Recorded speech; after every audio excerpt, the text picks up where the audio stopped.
ঘুম থেকে উঠে দেখবেন আপনি কবরস্থানে শুয়ে আছেন। তখন কেমন লাগবে? জীবনে কিছু ঘটনা ঘটে যায় যেগুলো কখনোই ভুলবার নয়।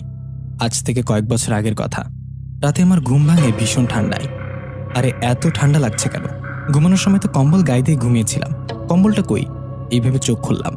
চোখ খুলে দেখলাম আমি আমার রুমে না, আমি শুয়ে আছি দুটো কবরের পাশে। চারিদিকে কুয়াশার মধ্যে আবছা আলোতে চারিদিকে তাকিয়ে বুঝলাম আমি কবরস্থানে।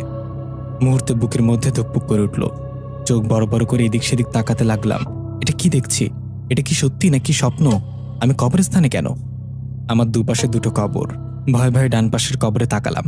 সেখানে তাকিয়ে আমি আরো অবাক, কারণ কবরে লাশ হয়ে শুয়ে আছি স্বয়ং আমি নিজে। নিজেকে নিজে দেখছি, তাও লাশ অবস্থায়। এটা দেখে শরীর কাঁপতে লাগলো ভয়ে, আর বাম পাশের কবরে তাকাইনি। চিৎকার দিয়ে একটা দৌড় দিলাম। জায়গাটা ভালো মতো চিনতে পারছি না, ভয়ে আর ঠান্ডায় শরীর কাঁপছে। কবরস্থান থেকে বেরিয়ে